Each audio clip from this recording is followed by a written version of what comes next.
Welcome to our first week of advanced topics in reinforcement learning. In this week, I would like to give you a more general overview of using reinforcement learning for option pricing, stock trading, and market modeling. The other topic I want to address is how quantitative finance is influenced by physics and now also by machine learning and reinforcement learning. I would like to start with these three quotes here. The first quote belongs to George Soros. He said, "Economics ended up with the theory of rational expectations, which maintained that there is a single optimum view of the future, that which corresponds to it, and eventually all the market participants will converge around that view." This postulate is absurd, but is needed in order to allow economic theory to model itself on Newtonian physics. The second quote belongs to Mark Twain, who famously said that writing is easy. All you have to do is to cross out the wrong words. And yet the third quote, I think we already mentioned it once in this course, belongs to Vladimir Vapnik, creator of support vector machines. He said one should avoid solving more difficult intermediate problems when solving a target problem. And in this lecture, we will touch on different topics that directly are relevant to these quotes. So all of these quotes are those that I came across a few times in my life, and I noticed that every time I found some new depths to them. And in general, our life is made of cycles of events, thoughts, and ideas that we come across.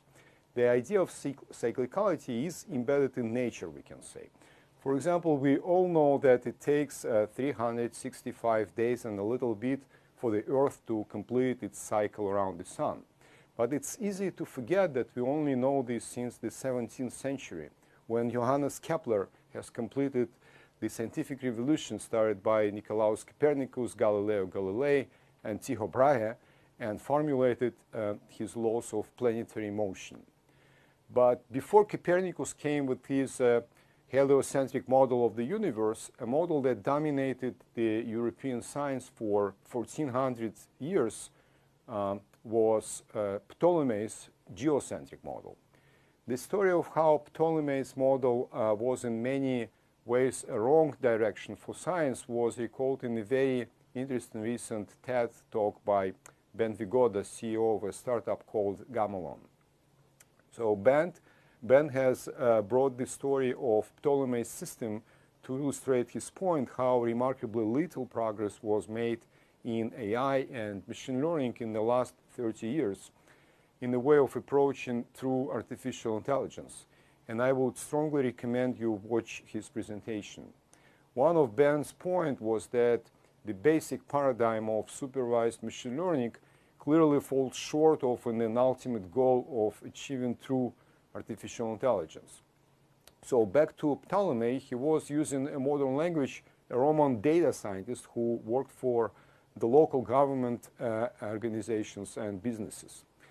Physics did not exist yet in these days, but data science did. And data science of these days mostly amounted to astronomy, geometry, and geography. And Ptolemy was no doubt a genius of his time who made gigantic contributions to all of these fields. He was very pragmatic and insisted on simplicity and computability. And all this sounds very modern by our current standards. His geocentric planetary system model was geometrically beautiful and very precise. To model observed patterns of planetary motion, he introduced hidden variables called epicycles. Thinking about it, he computed hidden variables about 2,000 years before Kalman introduced what later became known as the Kalman filter. Ptolemy's scientific legacy stood unchallenged for about 1400 years. And for comparison, Newton's theory only stood about 300 years until it was generalized to the relativity theory by Einstein. Back to Ptolemy, the observed planetary motion was described in terms of two unobserved circular motions. And I will come back to this model later, but for now, let me continue with our main topic.